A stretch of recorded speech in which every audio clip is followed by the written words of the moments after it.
नमस्कार, मेरा नाम है सुरेंद्र कुमार और आप सभी का एक बार पुनः दक्षिणा ई क्लासरूम में बहुत बहुत स्वागत है। हम इससे पहले lecture 1 and lecture 2 Newton laws of motion का ऑलरेडी देख चुके हैं। चलिए लेक्चर नंबर 3 का खेला शुरू करते हैं। लेक्चर नंबर 3 का खेला शुरू करने से पहले हम लेक्चर नंबर 2 की एंडिंग की बातें करते हैं। लेक्चर नंबर 2 की एंडिंग में हम बातें कर रहे थे एक सवाल से। सवाल हमारा कुछ इस तरह का था कि ब्लॉक था हमारा, ओहो एक और ब्लॉक था, बहुत बढ़िया भाई साहब, एक और ब्लॉक था, 3 ब्लॉक थे शायद, हमें अगर ढंग से याद है तो ये 2 kg का था, ये वाला 3 kg का था और ये वाला था 2, 3 एंड 5। हाँ तो 5 और 5 10 हो जाएगा। हाँ तभी दिया। इधर से शायद फोर्स लग रहा था 50 न्यूटन का। क्या लग रहा था? 50 न्यूटन का। और ये स्मूथ एक धरातल पे, यानी कि स्मूथ धरातल पे रखा हुआ था। ओहो, कहीं पे कोई फ्रिक्शन नहीं थी, कहीं पे कोई फ्रिक्शन नहीं थी, ये स्मूथ था। अच्छा, बहुत बढ़िया।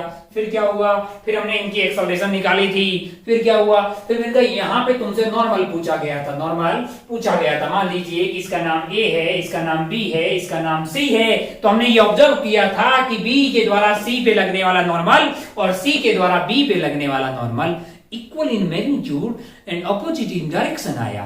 तो हमको ऐसा मन में आया, अरे यार एक तो एक्शन है और एक रिएक्शन है। तब हमको और याद आया कि हमने न्यूटन साहब के 2 लॉ तो पढ़ लिए हैं, लेकिन न्यूटन साहब ने टोटल 3 लॉ दिए थे। तो हमारे दिल में आया कि हमको न्यूटन साहब का तीसरा लॉ पढ़ लेना चाहिए। फिर लास्ट में हमारा टाइम शायद खत्म हो गया था उस दिन का, 1 घंटा के आसपास का, तो हमने फिर Newton laws of third motion की बातें नहीं की थी। लेकिन आज की शुरुआत करते हैं Newton third law of motion से। इससे पहले हम फ्री बॉडी डायग्राम बनाना, कॉन्टेक्ट फोर्सेस के बारे में ये बातें सेकंड लेक्चर में कर चुके हैं, तो वो बहुत बेसिक हैं, उनका आपको आना बहुत ही ज्यादा जरूरी है। जैसे नॉर्मल कैसे लगता है, सरफेस के परपेंडिकुलर लगता है और इस तरह से लगता है कि वो सरफेस को कंप्रेस करने की कोशिश करता है। फिर हमने बातें की थी टेंशन की। Tension is always along the string and it opposes the increase in the length of the string, या फिर tries to reduce the length of the string। अच्छा, बहुत बढ़िया, बहुत ही शानदार। तो ये छोटी छोटी बातें, फ्री बॉडी डायग्राम बनाना और फिर कुछ कुछ सवाल हम देख रहे थे। चलिए आज का खेला शुरू करते हैं।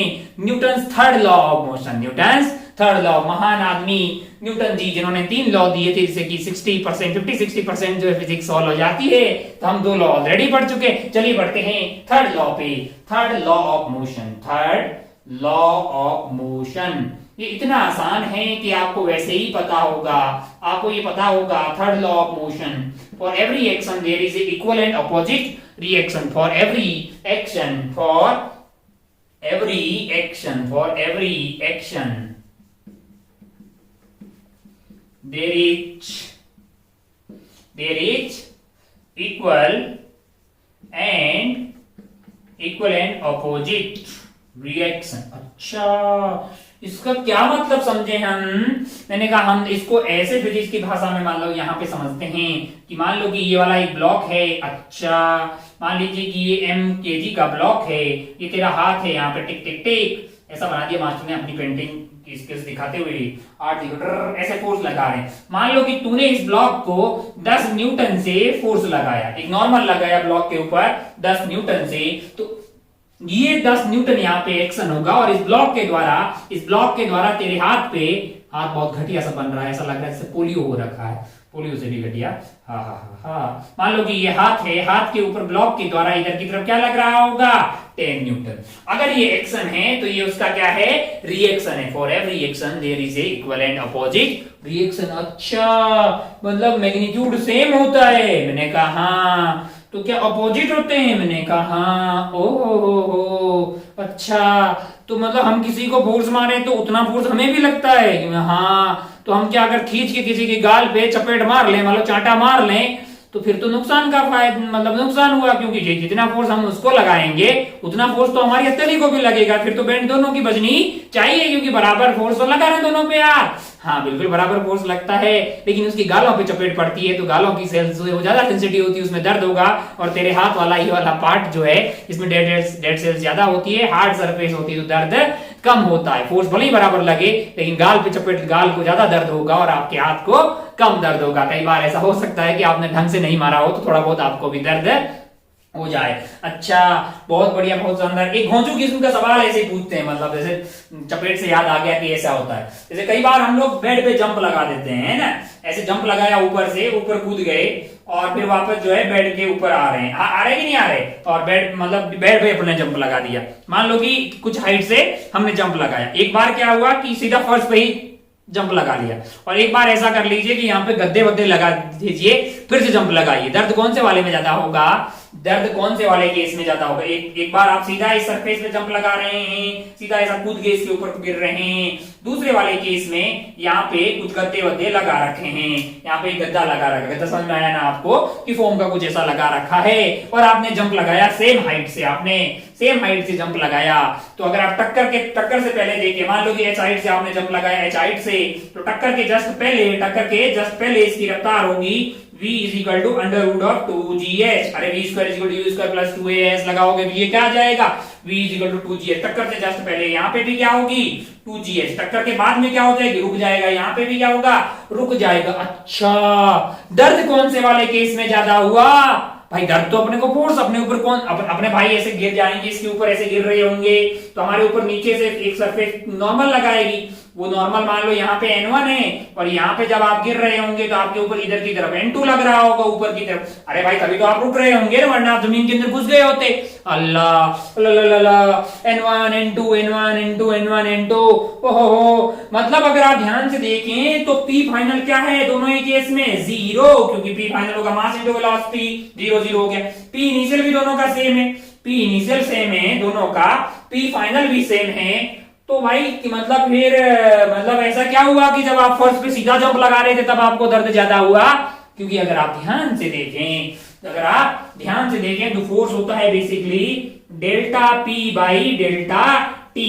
डेल्टा पी दोनों ही केस में सेम है, यानी कि मैं इस वाले केस को 1 बोल देता हूं, इस वाले केस को 1 बोल दूं, इस वाले केस को 2 बोल दूं, तो delta P1 is equal to delta P2, but delta T1 is not equal to delta T2। अच्छा, ये डेल्टा T1 और डेल्टा T2 क्या है? मैंने कहा वो वाला वक्त है जिसमें ये नॉर्मल लगा होगा, यहाँ पे तो धड़ाम से गिरा होगा, धड़ाम से एकदम फर्स्ट पे गिरा होगा, दर्द हो गया होगा, और ये जो गद्दा वाला पार्ट है इसमें फोम वोम होगी, स्लोली तेरे ऊपर नॉर्मल लग रहा होगा। तो यहाँ पे अगर आप ध्यान से देखें तो आप देखेंगे कि डेल्टा T2 जो है वो डेल्टा T1 से बड़ा होगा।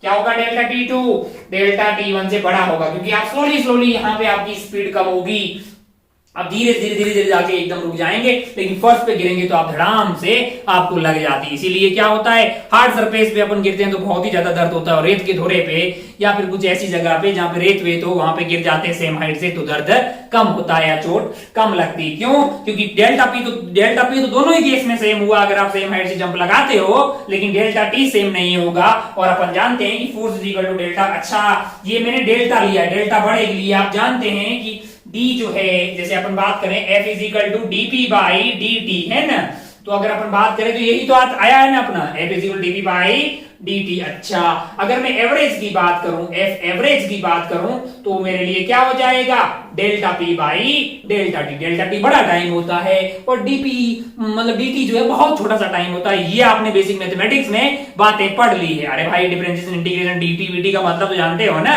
डेल्टा मतलब एवरेज की बात करेंगे तो डेल्टा P डिवाइडेड है। तो अगर आप ध्यान से देखें तो आप ये पाएंगे भाई साहब कि आपका जो N1 है वो N1 हो जाएगा delta P1 divided by delta T1, और N2 जो है यहाँ पे delta P2 divided by delta T2। Delta P1 और डेल्टा P2 तो बराबर है, लेकिन बड़ा कौन है, डेल्टा T2। डेल्टा T2 बड़ा है, डेल्टा T2 अगर बड़ा है तो उस वाले केस में N1 बड़ा हो जाएगा, किससे, N2 से। N1 बड़ा हो जाएगा N2 से। तो अगर आप सीधा ऐसे फर्श के ऊपर, फ्लोर के ऊपर जंप लगाएंगे तो अब आपको दर्द ज्यादा होगा, लेकिन अगर आप ऐसा गद्दा लगा के उस पर जंप लगाते तो दर्द कम होता है। बहुत आसान सी बात है, बहुत बढ़िया भाई साहब, ऐसे ही मतलब मन में आ गया, तेरे को बता दिया। बाकी अपन बातें कर रहे थे कि अपन धड़ाम से किसी को मार दिया, F फोर्स है तो उतना ही फोर्स हमारे ऊपर लगता है। बोलो बोलो बहुत आसान है यार। For every action there is equal and opposite, for every action there is a equal and opposite reaction. मतलब अगर एक एक्शन वाला फोर्स होगा तो उसके साथ क्या एग्जिस्ट कर रहा होगा, रिएक्शन वाला फोर्स। अच्छा अच्छा अच्छा अच्छा, क्या सारे फोर्स में एक्शन रिएक्शन पेयर होते हैं? मैंने कहा ये भी क्वेश्चन मार्क लगा ले कि क्या सारे फोर्सेस एक्शन रिएक्शन पेयर होते हैं। पता नहीं, बातें करेंगे धीरे धीरे आगे बातें करते हैं। तेरे को ये समझ में आया कि ओ यहाँ तो नॉर्मल का खेला जो है एक्शन रिएक्शन, मतलब एक एक एक्शन है तो एक रिएक्शन हुआ। अच्छा मतलब क्या होता है कि तो फोर्सेस कैसे होने चाहिए, इक्वल होने चाहिए और अपोजिट होना चाहिए। तेरे को एक बहुत ज्यादा घोंसू किस्म का सवाल पूछा कि ध्यान से देखें, ये धरातल है, क्या है, धरातल है, और उसके ऊपर एक ब्लॉक रखा हुआ है जिसका मास m है। नीचे क्या लग रहा होगा, इस पे mg लग रहा होगा, ऊपर क्या लग रहा होगा, नॉर्मल लग रहा होगा। अच्छा ये रुका हुआ है, मैंने कहा हाँ। नेट फोर्स क्या होना चाहिए, 0। नॉर्मल किसके बराबर होना चाहिए, mg। mg किधर लग रहा है, नीचे। नॉर्मल की किधर लग रहा है, ऊपर। क्या इक्वल है, क्या अपोजिट है, क्या एक्शन रिएक्शन पेयर है, क्या नॉर्मल और क्या क्या normal and mg action reaction pair है, एक्शन रिएक्शन पेयर है। ये सवाल है भाई साहब, is normal and mg are action reaction pair और नॉट। सवाल है कि क्या वो एक्शन रिएक्शन पेयर है या नहीं। सोचिएगा, दिमाग की बत्तियां, मतलब बहुत आसान सा चीज है। ओहो इक्वल है भाई साहब, देखने से इक्वल दिखाई दे रहे हैं, दिखाई दे ही रहे हैं भी। और नॉर्मल और mg जो है इक्वल भी आ गए, अपोजिट भी है, तो क्या वो एक्शन रिएक्शन पेयर है। सोचिएगा, आपका जवाब क्या होना चाहिए, हाँ होना चाहिए ना, क्योंकि वो एक्शन इक्वल भी है और अपोजिट भी है। सोचिएगा भाई साहब कि क्या वो एक्शन रिएक्शन पेयर है। सोचिएगा, तब तक अपने बोर्ड को निपटा देते हैं। टिक टिक टिक टिक टिक टिक। भाई साहब साफ हो जाओ यार, है ना, साफ हो यार, पर हमको बहुत पढ़ना है, थोड़ा साफ रहा करो।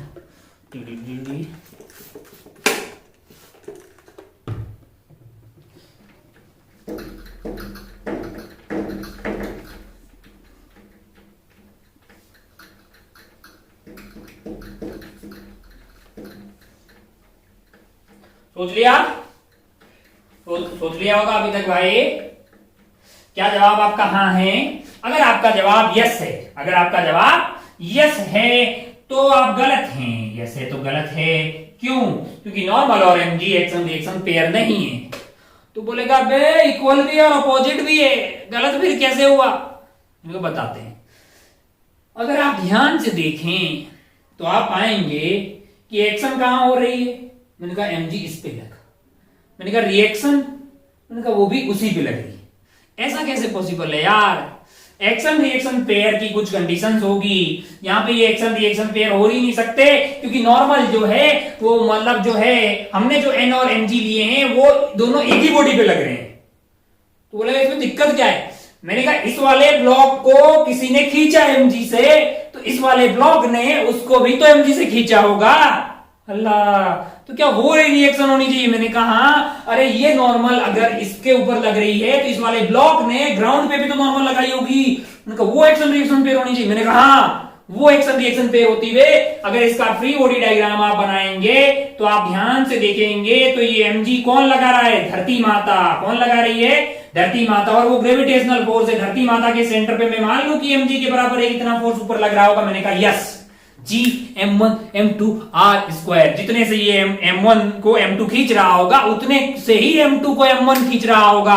अरे यार, दुनिया में हर मास जो है दूसरे मास को खींच रहा होता है ना, है कि नहीं? अच्छा है, हर दो मास के बीच में प्रेम होता है, अट्रैक्शन लग रहा होता है। अच्छा अगर ये एक्शन है तो फिर ये रिएक्शन हुई। मैंने कहा हाँ, तो फिर नॉर्मल का क्या बोलोगे? मैंने कहा ये जो नॉर्मल लग रही है ना, बेसिकली हुआ क्या होगा, इस वाले ग्राउंड के ऊपर नॉर्मल ऐसे लगी होगी, उसका रिएक्शन इसके ऊपर ऐसा लगा। अच्छा अच्छा अच्छा अच्छा अच्छा अच्छा अच्छा, अब समझ में आया कि एक्शन रिएक्शन पेयर होने के लिए सिर्फ इक्वल एंड अपोजिट होने से काम चलने वाला नहीं है। इक्वल एंड अपोजिट होने से काम चलने वाला नहीं है। तो यहां बातें करते हैं, यहां थोड़ी थोड़ी बातें कर देते हैं। Conditions, conditions for action reaction pairs, conditions for action reaction pair, action reaction pair होने बनने के लिए क्या क्या कंडीशन होनी चाहिए? तो तपाक से बोल देगा भाई साहब कि फोर्सेज यानी दो forces must be equal in magnitude, must be equal in magnitude. पहली बात हमारे पास निकल के आई कि वो इक्वल इन मैग्नीट्यूड होने चाहिए. अच्छा, सेकंड बात की बातें करते हैं. Forces must be equal in magnitude, opposite in direction. Direction में क्या होने चाहिए? ऑपोजिट होने चाहिए. अच्छा, बहुत बढ़िया भाई साहब. क्या इतने से काम चल जाएगा? मैंने कहा नहीं. तीसरी बात करते हैं. Must be acting on two different bodies. एक ही बॉडी पे एक्शन रिएक्शन फोर्स नहीं लग सकता. हाँ, यहाँ पे नॉर्मल और mg की वैल्यू भले ही बराबर थी, लेकिन ये नॉर्मल और ये mg जो है, आप इसी बॉडी का काउंट कर रहे हैं. इस पे नॉर्मल इधर लग रहा है, इस पे नॉर्मल mg इधर लग रहा है. ये और ये एक्शन रिएक्शन पेयर नहीं है, ये और ये एक्शन रिएक्शन पेयर नहीं है. अच्छा, बहुत बढ़िया भाई साहब. हो मतलब must be acting on two different bodies, must be acting on two different forces, must be acting on two different bodies, भाई साहब ध्यान रखिए, बहुत इंपॉर्टेंट है लाला. कि ऐसा जरूरी नहीं कि दो फोर्सेज इक्वल हो गया, अपोजिट हो गया तो एक्शन रिएक्शन पेयर हो जाएगा. एक्शन रिएक्शन पेयर होने के लिए must be acting on two different bodies. ये नॉर्मल इस पे लग रहा है तो उसका, ये अगर ग्राउंड पे एक्शन है तो ये उसका रिएक्शन है. अगर ब्लॉक पे mg इधर लग रहा होगा, धरती माता पे mg ऊपर लग रहा होगा. इसमें कोई डर मत पे, ये सब ग्रेविटेशन में वैसे पढ़ लेगा. नाइन्थ में पढ़ा होगा तूने g m1 m2 r square. अरे मास m1 और m2, ये m1 है लल्ला और ये m2 है. दोनों के बीच की दूरी r होती है. फोर्स ऑफ अट्रैक्शन जो है दोनों पे सेम लगता है. इस पे f लगेगा तो इस पे भी f लगेगा. g m1 m2 r square. और ये एक्शन रिएक्शन पेयर इक्वल है, अपोजिट है और acting on two different bodies. अच्छा, एक चीज और है यार, अगर तू इफ यू डोंट माइंड, मतलब बुरा ना माने तो एक चीज और बताता हूं कि सिर्फ इतना हो जाने से ही काम नहीं चलता. मैंने कहा कैसे?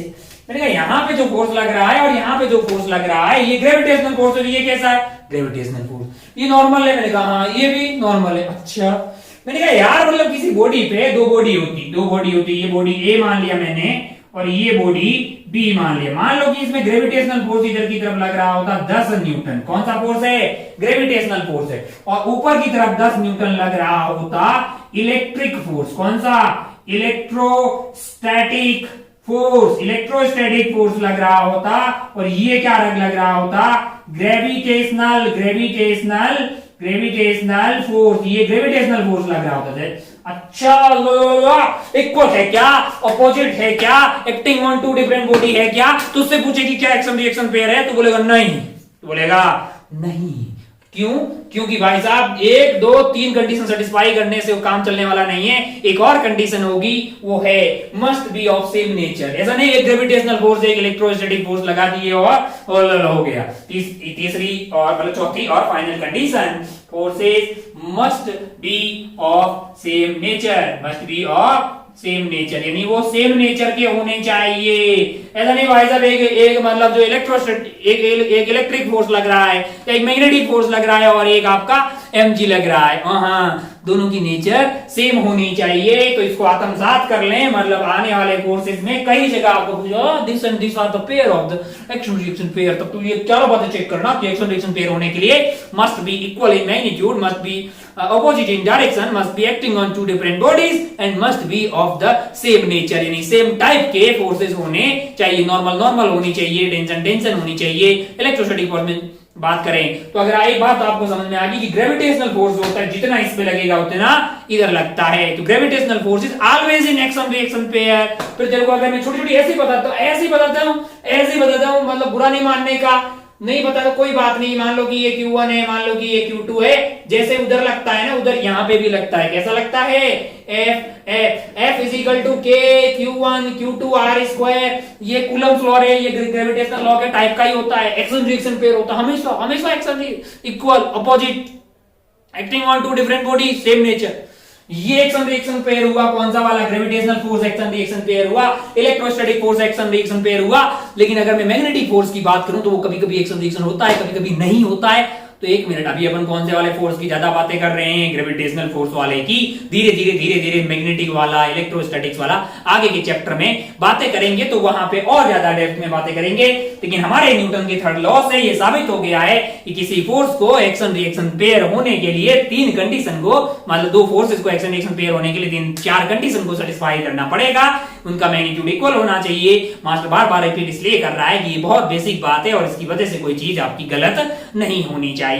Magnitude must be equal, direction must be opposite, must be acting on two different bodies और ऑफ द सेम नेचर, यानी दोनों के नेचर सेम होना चाहिए। बहुत बढ़िया, बहुत ही खूबसूरत। तो इस तरह से हमने आपको तीनों तरह के लॉज के बारे में मतलब बता दिया। अब नंबर आता है सवालों का। खूब सारे सवाल मतलब जो है अपने को इस चैप्टर में आगे बढ़ाने होंगे और भी बहुत सारी टेक्निकलिटीज उसमें आएगी, सही। लेकिन न्यूटन साहब के जो लॉज हैं, मतलब जो बेसिक किसी सवाल को सॉल्व करने में जो बेसिक चीज लगने वाली है वो है न्यूटन साहब का law number 1, law number 2 and law number 3 जो है ना।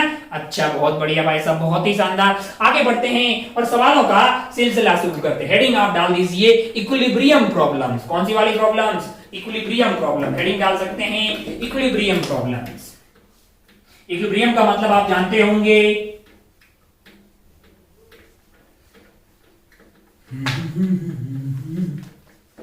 तू माने या न माने दिलदारा असा देते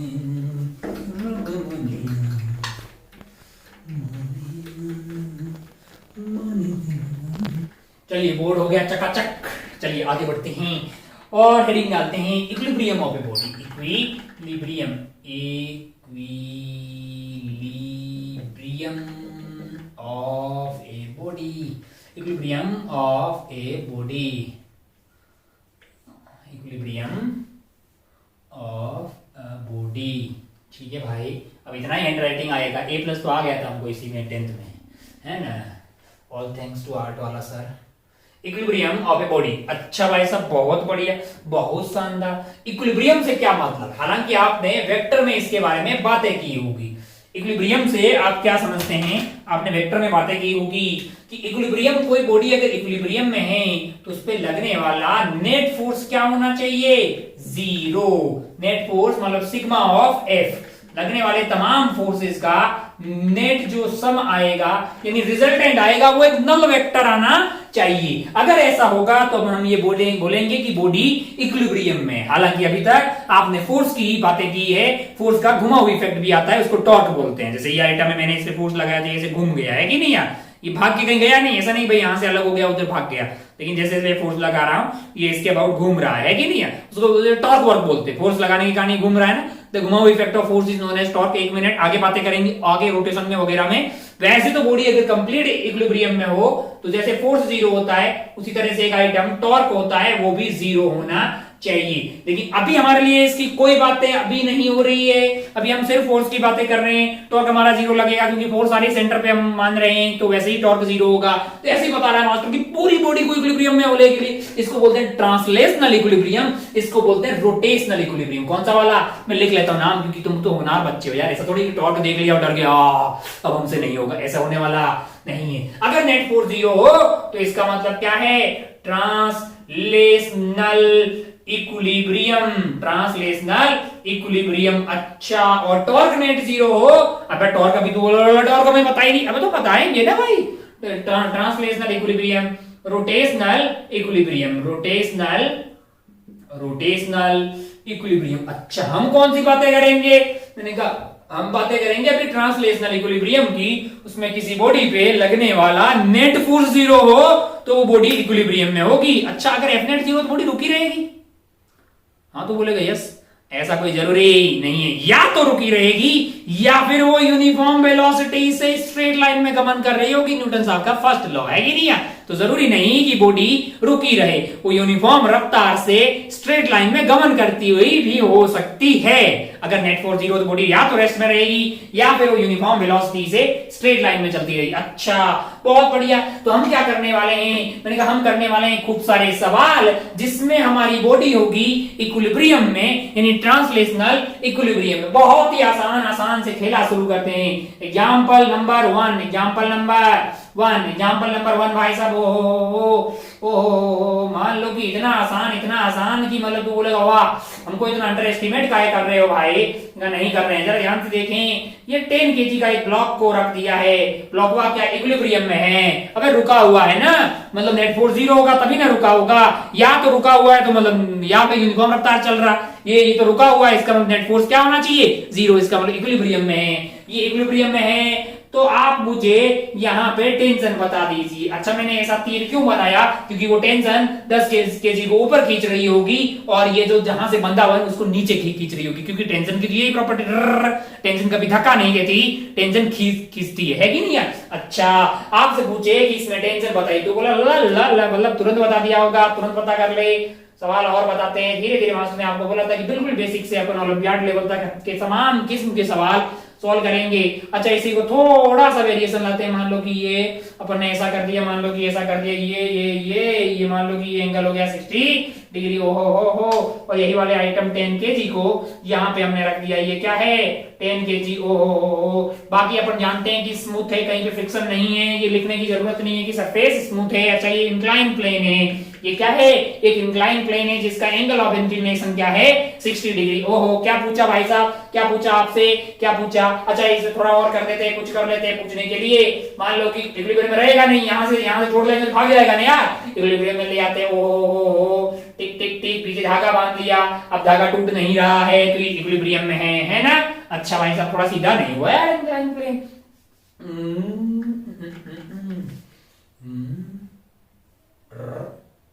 और ये हो गया बहुत बढ़िया, मतलब समझ में तो आ ही रहा है। हाँ, ये हो गया भाई साहब। क्या पूछा आपको ये पूछा जाएगा कि इसमें लगने वाली टेंशन बता दीजिए, टेंशन बता दीजिए भाई साहब, नॉर्मल बता दीजिए, ब्लॉक के ऊपर की कितना लग रहा होगा, क्या ब्लॉक इक्विलिब्रियम में है।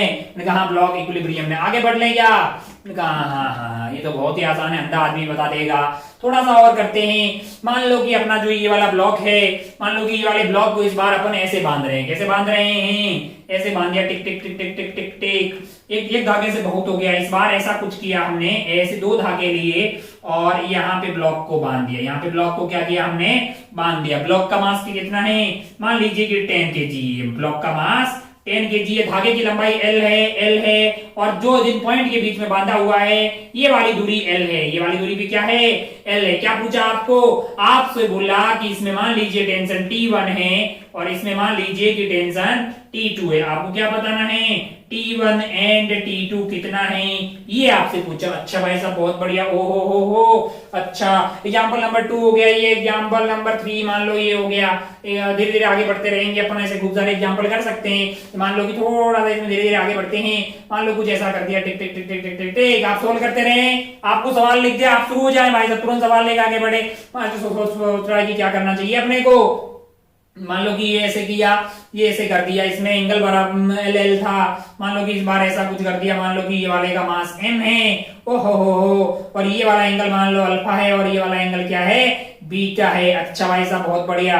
ये वाले में टेंशन मान लीजिए T1 है, ये वाले धागे में टेंशन T2 है। सवाल पूछ लिया कि T1 क्या होगा, T2 क्या होगा, T1 क्या होगा, T2 क्या होगा। ओहो, कितना एग्जांपल हो गया, example number 4। If you don't mind, नहीं बोर्ड भर गया है, मर थोड़ी रहे, थोड़ी देर में लिखवा देंगे। अच्छा, यहाँ पे देखिए, जरा यहाँ पे देखिए, अगर आप ध्यान से देखें तो अगर आप ध्यान से देखें तो ये 10 किलो के ब्लॉक को ऊपर की तरफ खींचा जा रहा है। बहुत बढ़िया भाई साहब, बहुत ही शानदार। तो अब देखिए इक्विलिब्रियम में नेट फोर्स क्या होना चाहिए, 0। मास्टर ने क्या बोला था, सबसे पहले बहुत आसानी से क्या बना दे, फ्री बॉडी डायग्राम बना दें। तो इसके ऊपर नीचे क्या लग रहा होगा, 100 लग रहा है, ऊपर क्या लग रहा होगा, टेंशन लग रहा होगा। टेंशन क्या होना चाहिए, 100 न्यूटन होना चाहिए। ओहो, टफ सवाल, इसमें अगर आप ध्यान से देखें नीचे की तरफ, अगर आप ध्यान से देखिए इसका एबीडी बनाएंगे नीचे की तरफ 100 लग रहा होगा। क्या लग रहा होगा?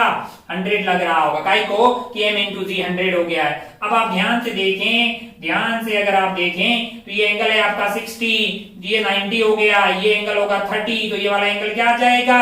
60 आ जाएगा। अच्छा, ये एंगल 60 होगा तो ये वाला कंपोनेंट तुम्हारे लिए आ जाएगा आपका 100 इंटू कोस 60, 100 इंटू कोस 60, कोस 60 की वैल्यू होती है हाफ, तो आपके पास आ गया 50। और ये वाला कंपोनेंट क्या आ जाएगा? इसका कंपोनेंट लेने आते होंगे यार, 100 इंटू साइन 30 यानी साइन 63/2, तो ये आ गया 50√3। अब आप ध्यान से देखो, अगर आप इसका फ्री बॉडी डायग्राम बना रहे हो तो आपके लिए क्या क्या लग रहा है? इधर ऊपर की तरफ नॉर्मल लग रहा है, इधर की तरफ 50 लग रहा है, इधर की तरफ 50√3 लग रहा है, ऊपर की तरफ टेंशन लग रहा है, और ये किधर ही नहीं जा रही है। इसका मतलब normal must be equal to 50 newton. Normal क्या होना चाहिए? 50 न्यूटन होना चाहिए, और टेंशन क्या होना चाहिए?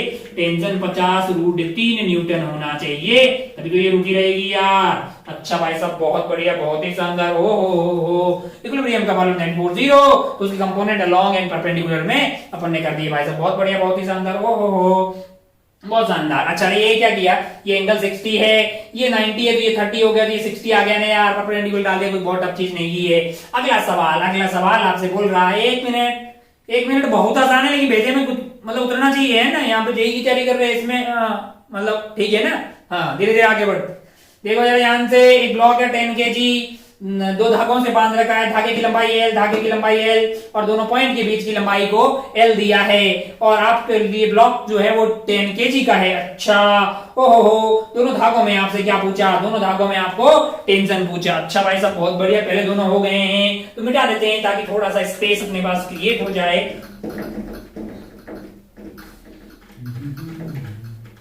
कीजिए आप।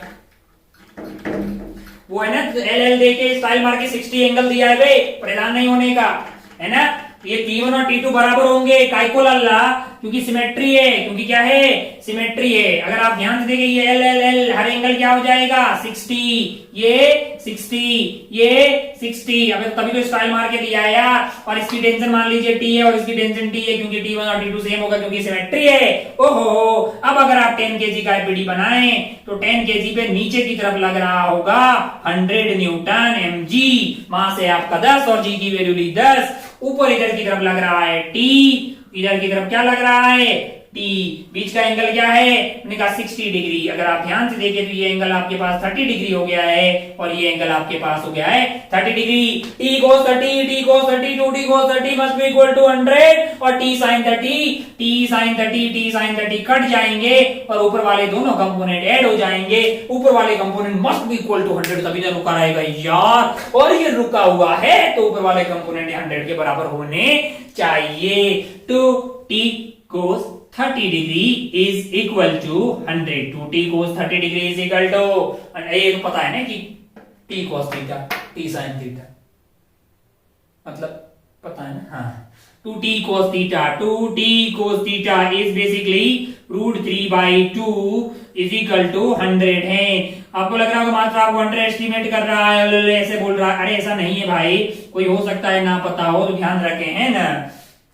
अजानों की भीड़ में कोई ऐसा भी हो सकता है कि T cos theta, T sin theta नहीं पता हो, तो आप पता कर ले, क्योंकि जब जागो तभी सवेरा है ना। तो अपना आ गया 100/√3। बहुत अच्छा लगा अपने को, इसमें कोई बहुत ज्यादा टफ सवाल भी नहीं था।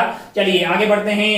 हो T पता लग गया 100/√3। बहुत शानदार भाई साहब, बहुत बढ़िया। ये तो हो गया। ओह, इस बार क्या है? एंगल अलग अलग है, इस बार एंगल अलग अलग है। पिछली बार मतलब जो है सौभाग्य से अपना सेम आ गया, तो क्या इस बार T1 एंड T2 सेम होगा? एक बार सवाल को थोड़ा बड़ा करके यहाँ पे कर देते हैं। एग्जाम्पल नंबर 4 को थोड़ा सा जूम कर देते हैं, यहाँ पे थोड़ा अच्छे से। पिछली बार स्पेस कम था। इस बार जो आपके पास जो ब्लॉक है ब्लैक कलर का है, वो इतना भाव खा रहे भाई, कोई और ब्लैक ब्लैक। अगर आप ध्यान से देखें तो आपके पास जो ये ब्लॉक रखा हुआ है यहाँ पे, इसका मास है आपके लिए, इसका मास m है। ये एंगल आपको अल्फा दिया है हॉरिजॉन्टल से, और ये एंगल आपको बीटा दिया है। माना कि ये वाली टेंशन T1 है और यहाँ की टेंशन T2 है। आपको T1 एंड T2 पता करना है। बनाइए इसका एबीडी, रिजॉल्व कर दीजिए फोर्सेस को x एंड y में। अगर आप फोर्सेस को रिजॉल्व कर देंगे मतलब हॉरिजॉन्टल और वर्टिकल में, तो हॉरिजॉन्टल के फोर्सेस नेट जीरो होना चाहिए, वर्टिकल के नेट फोर्सेस जीरो होना चाहिए। कर लो लल्ला, कोई बहुत ज्यादा टफ चीज नहीं है, बहुत ही आसान है। धीरे धीरे हमारा खेला शुरू हुआ है, आइए बढ़ते हैं धीरे धीरे आगे। ओ हो बहुत बढ़िया, बहुत ही शानदार। हो अगर आप बनाते हैं इसका एपीडी, किसका एपीडी मतलब फ्री बॉडी डायग्राम, आपने बोला बगैर एपीडी कोई काम ही नहीं करना।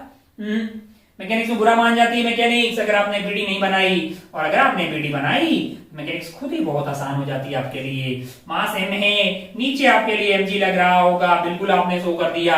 आप बोलेंगे साहब इधर की तरफ लग रहा है T1, फ्री बॉडी में क्या था, बॉडी को फ्री कर दीजिए और उस पे लगने वाले फोर्सेस को जिधर लग रहा है उधर की तरफ मार्क कर दीजिए सेंटर पे। अच्छा T1 हो गया, इधर क्या लग रहा है, T2 है। अब ये इधर लग रहा है तो तीर उधर ही लगाना है, ऐसा नहीं उधर लगा दिया, गलत हो जाएगा ना फिर यार। अच्छा, और अगर ये ध्यान से देखें तो ये एंगल हमारे लिए अल्फा है और ये वाला एंगल हमारे लिए क्या है, बीटा है। अच्छा ओ मेरा मन कर रहा है कि इन T1 और T2 को तोड़ दूं, क्या कर दूं, तोड़ दूं, बिखेर दूं, तोड़ दूं।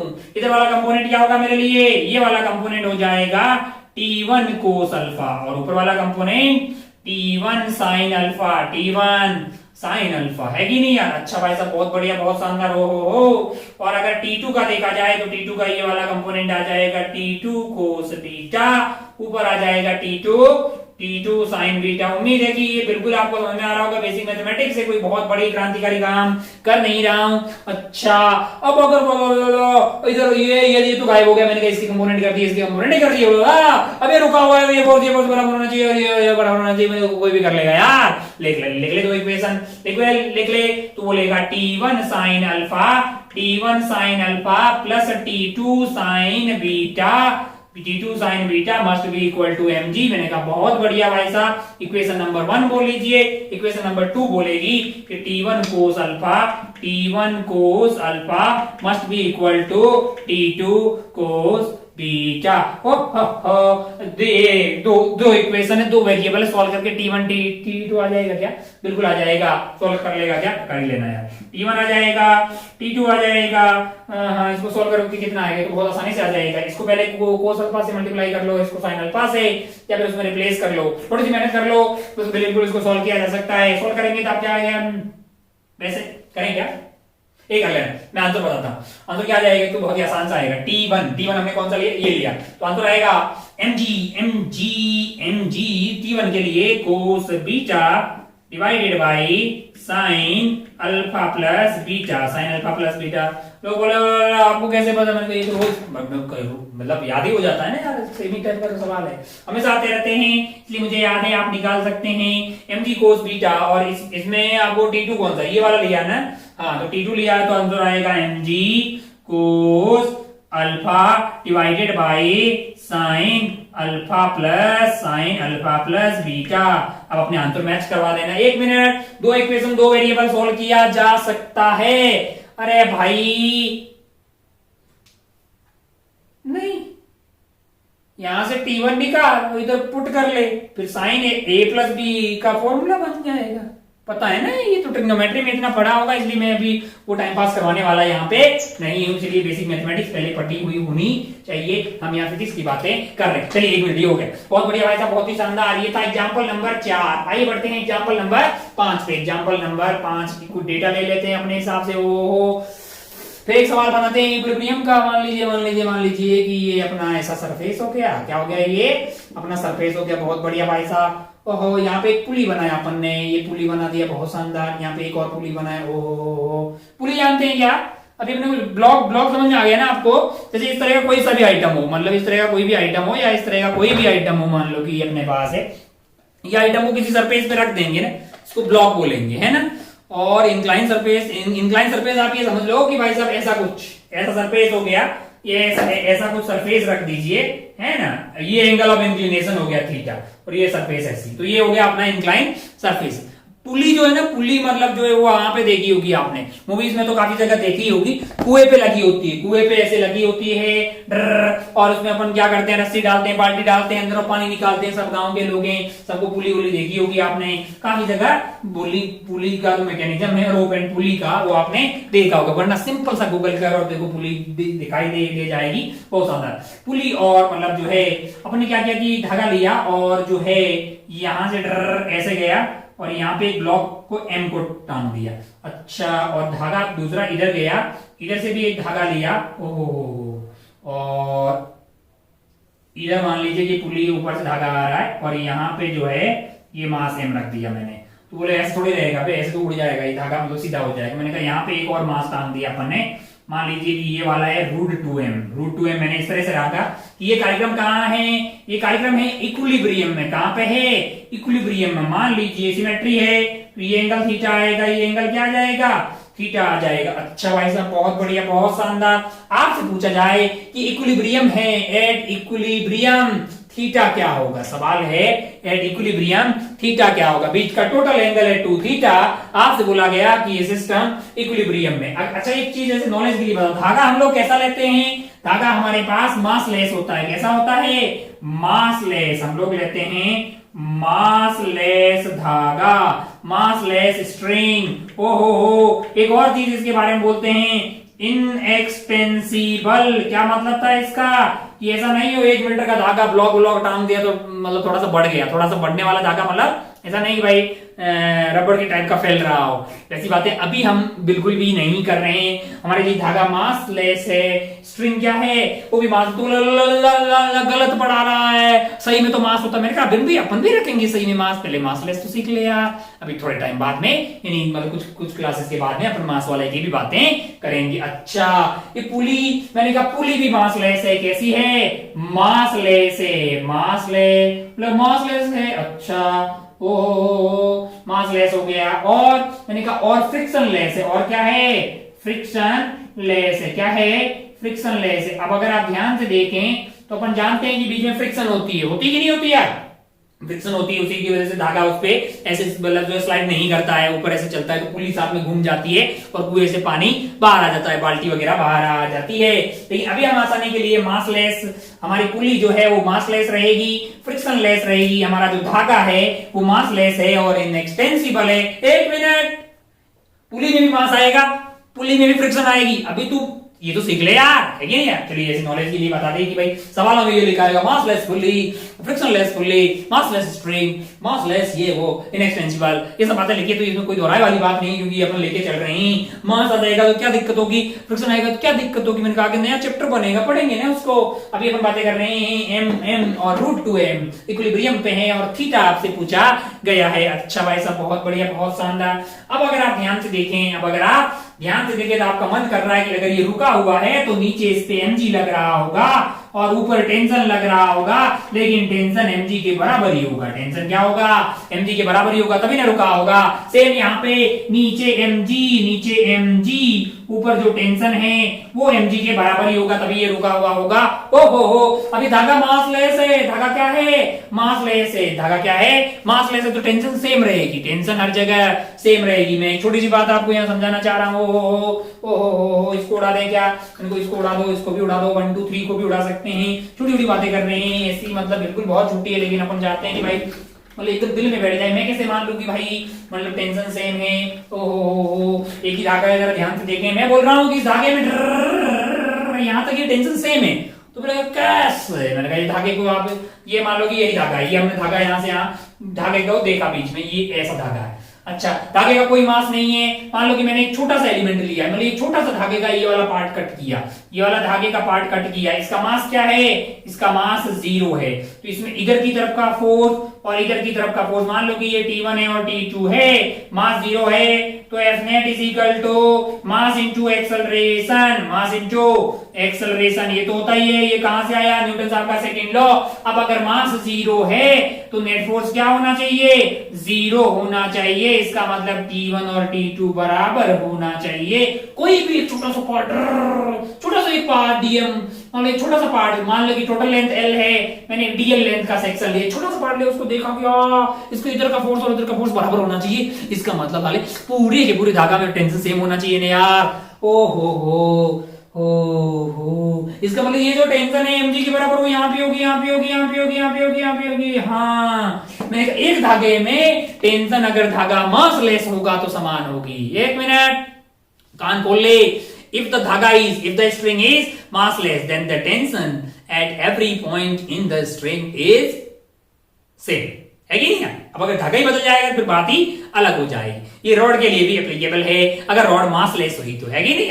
अच्छा, मास वाली होगी तो कुछ और आएगा, मैंने कहा हाँ, इसलिए अपन मास वाली बात अभी नहीं कर रहे हैं। ओ, इसका मतलब अगर mg है तो क्या यहाँ पे भी टेंशन mg है? मैंने कहा हाँ, यहाँ टेंशन इसको ऊपर खींच रही है, यहाँ पे टेंशन का हमेशा खींचना ही है, तो इसको ऊपर की तरफ खींच रही होगी टेंशन, और इसको टेंशन खींच रही होगी ऊपर की तरफ, और नीचे इस पे क्या लग रहा होगा? नीचे इस पे mg लग रहा होगा। मैं चाहता हूं कि मैं √2mg का यहाँ पे फ्री बॉडी डायग्राम बनाऊं, थोड़ा अच्छे से तेरे को फील आए। ये है अपने पास, कौन है? ये है अपने पास √2m, नीचे की तरफ क्या लग रहा है? तू बोलेगा भाई साहब √2m × g लगेगा, क्योंकि √2m तो इसका मास है, × g कर दिया तो क्या मिल गया तेरे को? एक्सेलरेशन। अब आप ध्यान से देखिए तो इधर की तरफ क्या लग रहा है? टेंशन। इधर की तरफ क्या लग रहा है? टेंशन लग रहा है। अच्छा, टेंशन की वैल्यू क्या है? मैंने कहा ये mg है भाई साहब, और ये भी mg के बराबर ही है, और बीच का ये जो एंगल है ना लल्ला, यही इसी की तलाश है। हो, mg का ये कंपोनेंट और mg का ये कंपोनेंट आपस में कट जाएंगे, क्योंकि वो आएगा mg sin थीटा, ये भी आएगा mg sin theta, these are equal and opposite, कट जाएगा। ऊपर वाले कंपोनेंट क्या ऐड हो जाएंगे? मैंने कहा आपको क्या आएगा ऊपर वाले कंपोनेंट? ऊपर वाले कंपोनेंट आएगा mg cos थीटा। क्या आएगा? mg cos theta. ये वाला क्या आएगा? mg sin theta. ये mg sin थीटा इस वाले mg sin थीटा से कट जाएगा। mg cos थीटा क्या हो जाएगा? 2mg cos थीटा, और ये रुका हुआ है तो वर्टिकल में भी नेट फोर्स क्या होना चाहिए? 0। इक्विलिब्रियम में है भाई साहब, इसका मतलब 2mg cos theta must be equal to √2mg। mg ने mg की बत्तियां गुल कर दी। cos थीटा आया भाई साहब √2/2, ये तो होता है 1/√2। अरे ये क्या हो गया? थीटा की वैल्यू क्या आ गई है? 45 डिग्री। थीटा की वैल्यू है 45 डिग्री या π/4, जो भी आपको बोलना है रेडियन में। टोटल एंगल 2 थीटा होगा 90 डिग्री। टोटल एंगल जो आपका 2 थीटा एंगल होगा उसकी वैल्यू क्या होगी? 90 डिग्री। अच्छा, बहुत बढ़िया भाई साहब, बहुत ही शानदार। हो आगे बढ़ते हैं, कुछ सवाल और करते हैं, मतलब अपने को समझ में आना चाहिए भाई साहब, समझ में आना चाहिए। बिल्कुल बेसिक से पहले सवाल शुरू किया, दूसरा, तीसरा, चौथा, पांचवा, धीरे धीरे अपने कुछ कॉन्सेप्ट मासलेस हो क्या मतलब होता है, ये क्या मतलब होता है, धीरे धीरे सवालों में आगे बढ़ते हैं। इक्विलिब्रियम का मतलब अपने को समझ में आता है। अभी अपन कौन सा इक्विलिब्रियम पढ़ रहे हैं? ट्रांसलेशनल, जिसमें क्या है? मैंने कहा बॉडी पे लगने वाला नेट फोर्स 0 है, टॉर्क वर्क की तो अभी कोई बातें ही नहीं हो रही। वैसे इक्विलिब्रियम में क्या होना चाहिए? मैंने कहा नेट फोर्स भी 0 होना चाहिए, नेट टॉर्क भी 0 होना चाहिए। अभी कौन सा इक्विलिब्रियम की बात कर रहे हैं? ट्रांसलेशनल इक्विलिब्रियम की बातें कर रहे हैं कि नहीं? अच्छा, बहुत बढ़िया भाई साहब, बहुत शानदार, बहुत ही बढ़िया। बोर्ड को एक बार क्लीन करते हैं, कुछ सवाल और अपन देखते हैं, आगे बढ़ते हैं। मेरा दिल भी कितना पागल है।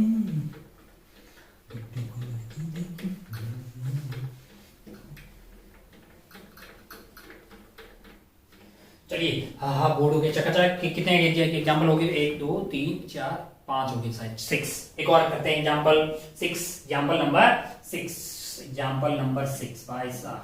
टेक क्या करते हैं? मान लो थोड़ा सा लेवल बढ़ाते हैं, ये अपना ऐसा हो गया आइटम, हो, और यहाँ पे ऐसा कर लेते हैं। अच्छा, ये अपना ग्राउंड हो गया, मैंने कहा हाँ, और यहाँ पे क्या करते हैं कि एक स्फीयर रख देते हैं, मैंने कहा अच्छा ठीक है, और फिर इसके पीछे एक क्यूब रख देते हैं, मैंने कहा अच्छा, बहुत बढ़िया। ये एंगल मान लीजिए है 37 डिग्री। कितना है? 37 डिग्री, और इसका मास मान लीजिए आपको दिया हुआ है, ये A है और ये B है। अच्छा, मास ऑफ A मान लीजिए है 2 kg। क्या है? 2 kg। और मास ऑफ B आपको दिया हुआ है, mass of B is equal to 4 kg। अच्छा, आपको पता करना है कि A के ऊपर, अच्छा A और B पे नॉर्मल लग रही होगी, मैं यहाँ पे नॉर्मल लग रही होगी, यहाँ पे नॉर्मल लग रही होगी, यहाँ पे भी नॉर्मल लग रही होगी, सिस्टम इक्विलिब्रियम में है। अच्छा, फंसा रखा है इधर, मैंने कहा हाँ, इसके बीच में फंसा रखा है। ये एंगल कितना है?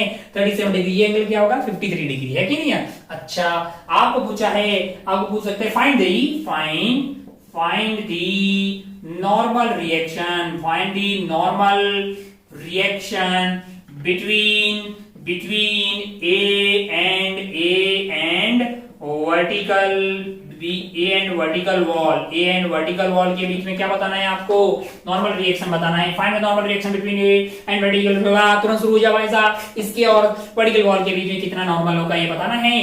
चलिए एक आध सवाल और बना देते हैं अपन, अपने क्या सवाल तो ले लिखना है।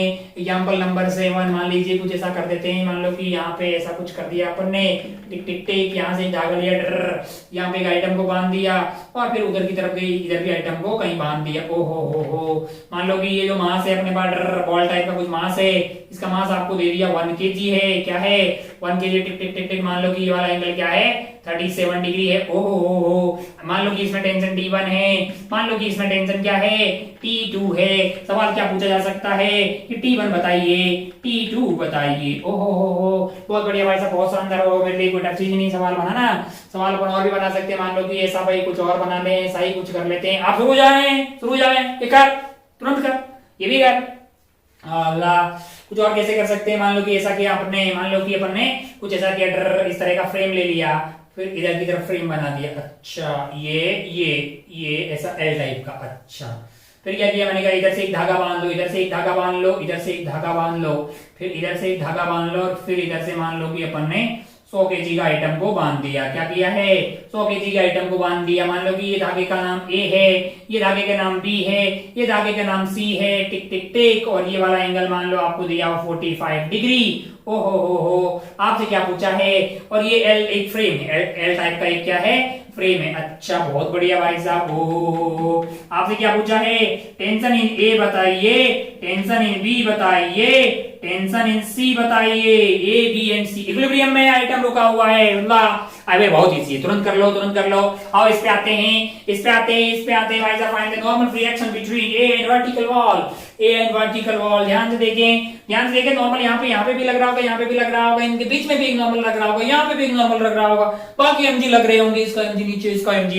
हमको सवाल में पूछा है कि find the normal reaction between A and vertical wall, यानी कि ये वाले नॉर्मल रिएक्शन की हमें तलाश है। कौन सा वाला, और ये इधर लगेगा। इधर क्यों लगेगा, हमको पता है ना कि ये कॉन्टेक्ट सरफेस है, और ये सरफेस, ये आपका एक पॉइंट परपेंडिकुलर डाल दो और ले लो, तो इधर लगेगा। और अच्छा, तो मैं किसका एफबीडी बनाऊं, क्या इसका पहले निकालूं उसका। मैंने कहा एक सोच के देख कि अगर मैं ये बोल दूं कि ये जो सिस्टम है यहां से लेके यहां तक ये पूरा, ये मेरे लिए रुका हुआ है कि नहीं है। मैंने कहा अगर मैं इस पूरे की एफबीडी बना दूं, अगर मैं इस पूरे को एक साथ ले लूं, किसको, इसको और इसको, इन दोनों को अगर एक साथ ले लूं, तो मेरे लिए इस साइड में सिर्फ ये नॉर्मल ऐसा लग रहा होगा, बाकी इन दोनों पे नॉर्मल इस डायरेक्शन में, इसके परपेंडिकुलर इधर की तरफ लग रहे होंगे। उन दोनों के सम को मैं बोल देता हूं कि मान लो एन डैश कुछ लग रहा है। क्या लग रहा है, एन डैश लग रहा है। बाकी दोनों के क्या लग रहे होंगे, नीचे एमजी लग रहे होंगे, है कि नहीं यार। इन दोनों को मैं अगर सिस्टम मान लूं, A एंड B, कंसीडर, मैं क्या कर रहा हूं, consider A and B system, है ना।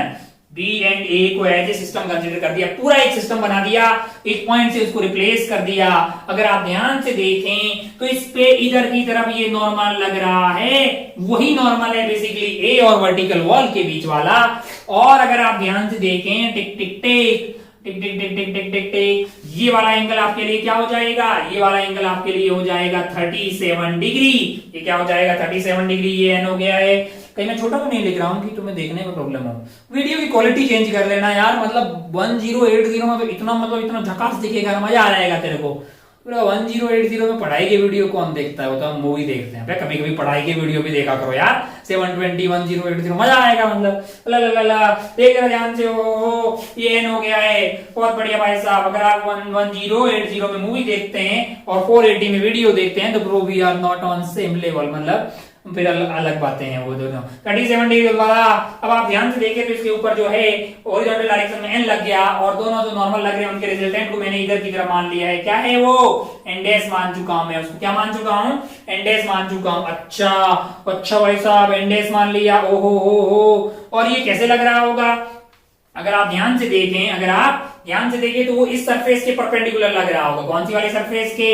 इसके परपेंडिकुलर लग रहा होगा ऐसे, दोनों का रिजल्टेंट है कि नहीं यार। ये एंगल 37 हुआ है। अगर आप हॉरिजॉन्टली ऐसे लाइन खींच देंगे तो ये एंगल क्या होगा? 37 डिग्री। ये वाला एंगल क्या हो जाएगा? 53 डिग्री। ये वाला एंगल क्या हो जाएगा? 53 डिग्री। टिक टिक टिक टिक टिक टिक। ये एंगल 37 डिग्री, ये 37 डिग्री, और ये वाला क्या हो जाएगा? 53 डिग्री। और वो इसके नॉर्मल होगा, सरफेस के नॉर्मल होगा। और क्या लग रहा है? मैंने कहा नीचे की तरफ mg लग रहा है। दोनों को आपने सिस्टम मान लिया। अच्छा, b का मास दिया हमने, दिया है। दोनों का मास कितना है? 2 और 4, टोटल हो जाएगा 6। तो नीचे की तरफ क्या लग रहा है? नीचे की तरफ लग रहा है 60 न्यूटन। ओहो हो, अब ये इक्विलिब्रियम में है तो कंपोनेंट ले लो, हॉरिजॉन्टल और वर्टिकल वाले सेम होने चाहिए। 60 नीचे हो गया, ये इधर हो गया। एंडेस का इधर वाला कंपोनेंट क्या होगा? एंडेस का इधर वाला कंपोनेंट होगा एंडेस कोस 53 डिग्री। कोस 53 डिग्री तेरे को पता होगा 3/5 होता है। ऊपर वाला कंपोनेंट हो जाएगा कोस की बजाय हो जाएगा तेरे पास जो है, आपके पास जो कोस 53 डिग्री है वो 3/5 आ गया। और इधर है आपके पास साइन 53 डिग्री जो कि हो गया है 4n/5। 4n/5। तो आप सीधा लिख सकते हैं 4n/5 must be equal to 60। must be equal to 60। अच्छा, ओहो, तो इसका मतलब एंडेस की वैल्यू क्या हो गई है? ये आपका पास कट गया है बेसिकली 15 से, है ना। और 15 इंटू एंडेस की वैल्यू हो गई है 15 इंटू 5, है ना। अच्छा भाई साहब, इतना न्यूटन। आपको क्या चाहिए? आपको n चाहिए, n चाहिए। एक और इक्वेशन हॉरिजॉन्टल में लिखिएगा, 3n/5 must be equal to n। तो अगर आप n चाहिए तो आप क्या करेंगे? 3/5 इंटू एंडेस। एंडेस की वैल्यू आपके पास कितनी है? 15 इंटू 5 है। 5 से 5 कट गया, n की वैल्यू आई है 45 न्यूटन। क्या आई है? 45 न्यूटन। कहीं ये कट तो नहीं रहा ना, मतलब यहाँ पे आपके पास इसको सॉल्व करने से क्या आ रही है? 45 न्यूटन, जो कि आपका सही उत्तर हो जाएगा। आपके पास आंसर आ जाएगा 45 न्यूटन। 1 मिनट, इन दोनों को सिस्टम लिया ताकि थोड़ा फायदा हो गया। अरे दोनों ही नॉर्मल इधर थे ना, उनको मिक्स करके मैंने एंडेस बोल दिया, है कि नहीं यार। और नीचे की तरफ mg लग रहा था, उसको मिक्स करके मैंने मतलब रिजल्टेंट जो है 60 लिख दिया।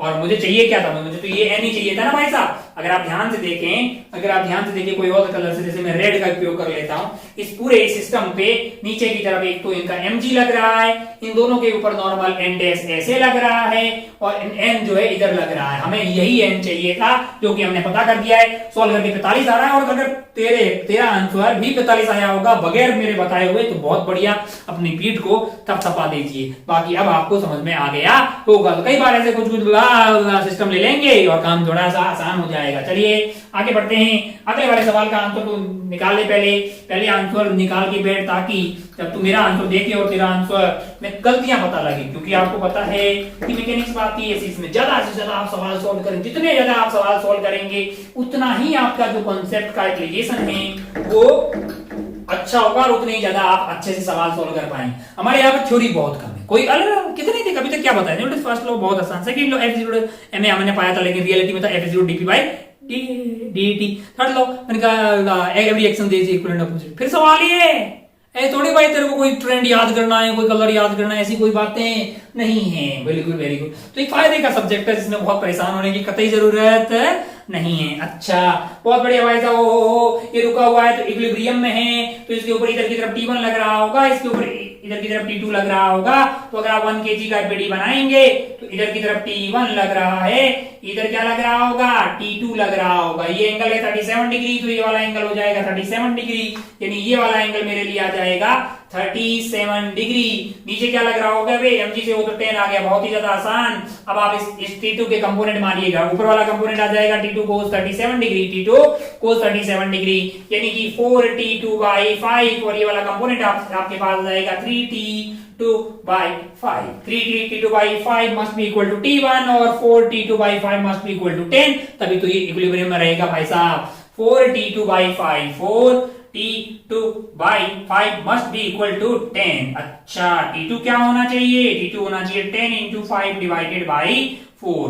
तो ये कट गया भाई साहब, कितना आ गया है, ये 5 आ गया है, ये 2 आ गया है। T2 की वैल्यू आ गई 25/2 न्यूटन। कैलकुलेशन देख लेना अपने हिसाब से T2 को। अच्छा यहां से लिख दीजिए भाई, T2 आ गया तो T1 भी आ जाएगा। क्यों? क्योंकि हॉरिजॉन्टल में भी नेट फोर्स 0 होना चाहिए, यानी कि T1 must be equal to 3T2/5, 3T2/5, 3/5, और T2 की वैल्यू आ रही है 25/2, डाल दिया हमने यहाँ पे। ओहो ये कट गया 5 से, तो आंसर आ रहा है आपका 15/2 न्यूटन। बहुत बढ़िया भाई साहब, बहुत ही शानदार। ओहो ये हो गया है। ये बहुत ही मतलब इसके सिमिलर टाइप का घोड़े की रफ्तार से सॉल्व कर ले, एकदम बहुत तेजी से उसको सॉल्व कर ले। आगे वाले को TA, TB और TC पूछा गया है। इसमें क्या है, TA, TB एंड TC।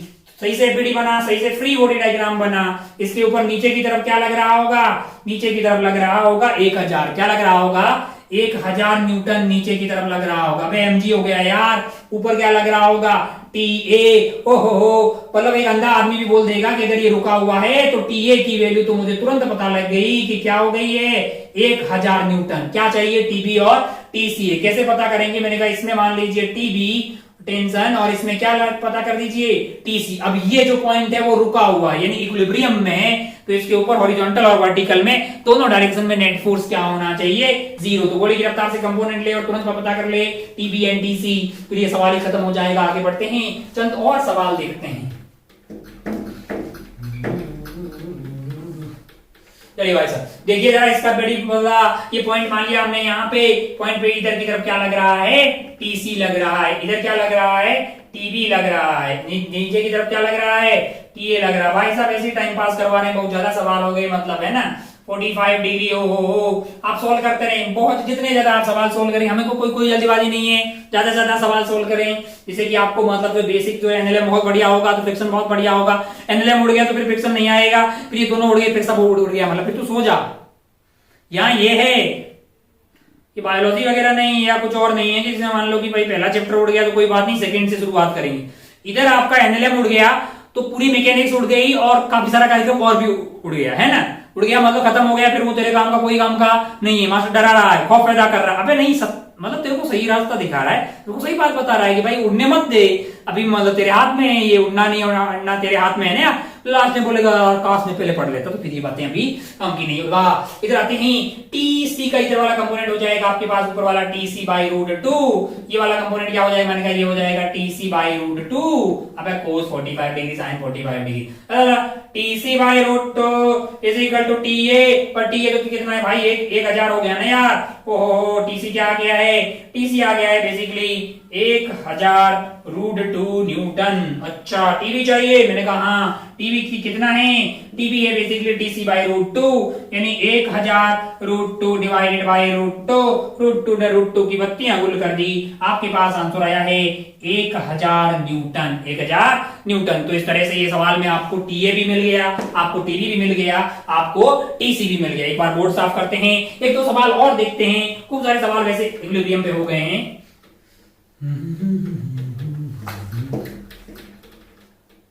चलिए भाई साहब बोर्ड हो गए, एक बार चकाचक। पहले 5 देखे थे, फिर 3, 8, काफी सारे सवाल हो गए यार, है ना।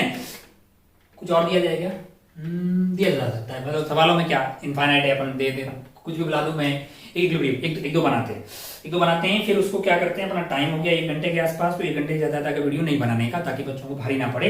तो अपन कुछ सवाल होमवर्क में लिख देते हैं। मान लो कि भाई साहब पहला सवाल होमवर्क के लिए इनको आपको ट्राई करना है। ये मतलब क्लास में दिया गया होमवर्क है। हाँ वैसे आपको जो होमवर्क मतलब जो असाइनमेंट मिलेगा, मतलब जो बुकलेट से, वो सवाल अलग है। मान लीजिए आपको कोई बोले, कल को बोल दे कि ओहो, मान लो कि ऐसा कुछ हो, क्या हो कि एक दीवार ऐसी है और यहाँ पे एक स्फीयर रखा हुआ है। क्या रखा हुआ है, यहाँ पे एक स्फीयर रखा हुआ है। अच्छा भाई साहब बहुत बढ़िया, बहुत ही शानदार। और मान लीजिए कि ये जो स्फीयर है अपने पास, मान लीजिए कि ये स्फीयर जो है, मान लीजिए कि ये ऐसा कुछ करते हैं, दीवार, ये कर देते हैं दीवार। हो ये दीवार। स्फीयर का मान लो कि मास आपको दिया हुआ है, स्फीयर का मास आपको दे दिया, मास इज 5 kg। क्या दिया हुआ है, 5 kg। हो और ये जो दूरी है, मान लीजिए ये दूरी आपको दे दी 6 मीटर। हो हमको क्या चाहिए होगा, मैंने कहा हमको चाहिए होगा रेडियस। मान लो आपको रेडियस दिया हो 5 मीटर। क्या दिया हो, 5 मीटर। अच्छा, ये यहाँ पे टच हो रहा भाई साहब, यहाँ पे टच हो रहा है। बहुत बहुत ही बढ़िया, बहुत ही शानदार। टिक टिक टिक टिक टिक टिक टिक। ओ हो। Find the force applied by the wall का ये वाला पॉइंट on the sphere पे कितना फोर्स लग रहा है। बोले ये नॉर्मल इस पे लगाएगी, वो नॉर्मल कितना होगा, ये सवाल है। स्फीयर का मास दिया, क्या रेडियस दिया, बेस की दूरी दी। हाँ, सॉल्व हो जाएगा। Very good. Homework question number 1, पूरा इंफॉर्मेशन तो दिया है ना। हाँ, दिया है। Find the force applied by wall on the sphere. हाँ, तो ये आ जाएगा। बहुत बढ़िया। सेकंड सवाल लिख लेते हैं। मान लो कि सेकंड आतू किस्म का बना लेते हैं कुछ। मान लो कि ये मान लो कि ये एंगल थीटा है। मान लो कि यहाँ पे एक ब्लॉक रखा है। क्या रखा है? यहाँ पे एक ब्लॉक रखा है। ओ हो। और इधर से मान लो हॉरिजॉन्टली एक फोर्स लगा रहे हैं, एफ। हॉरिजॉन्टली क्या लगा रहे हैं? एक फोर्स एफ लगा रहे हैं। अच्छा। और ये इक्विलिब्रियम में कहां पे है? इक्विलिब्रियम में। ये है इक्विलिब्रियम में। अच्छा भाई साहब, बहुत बढ़िया, बहुत ही शानदार।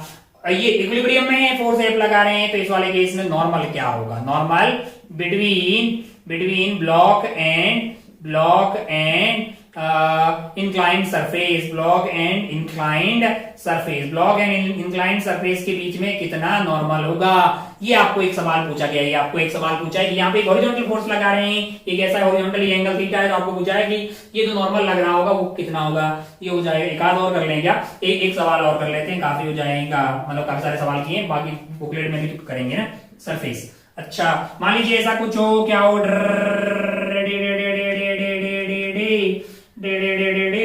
मान लो कि ये वाला एंगल कितना है? ये वाला एंगल 30 डिग्री है। मान लो कई लोग सोच रहे हैं कि इसमें क्या मास रखो तो कोई काम ही नहीं पड़ रहा है, तो बहुत ही ऐसे कुछ भी मान लो, कुछ भी कर रहे हैं। ऐसा बिल्कुल नहीं है, हमको भी आंसर लाना है ना लल्ला। मान लो कि ये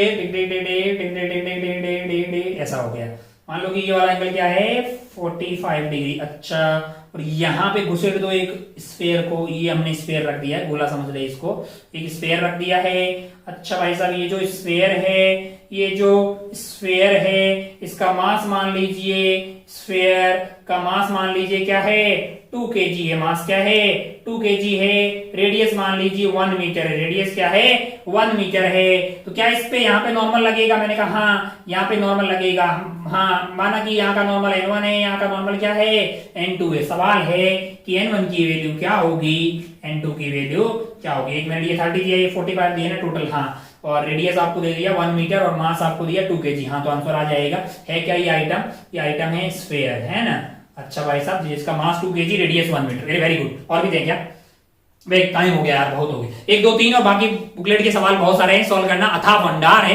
एक समझदार आदमी को लगेगा कि वाह क्या सही सब्जेक्ट है, ज्यादा थ्योरी नहीं है, बाकी सब सवाल है। और मतलब जो है सॉल्व करो, मस्त रहो, एकदम चिल करो। तो हाँ, ये मतलब बहुत ही अच्छी चीज है फिजिक्स की। चलिए भाई साहब, तो आज का खेला जो है अपन आप समाप्त करते हैं। अब अपनी पढ़ाई का और अपने स्वास्थ्य का पूरा ख्याल रखिएगा।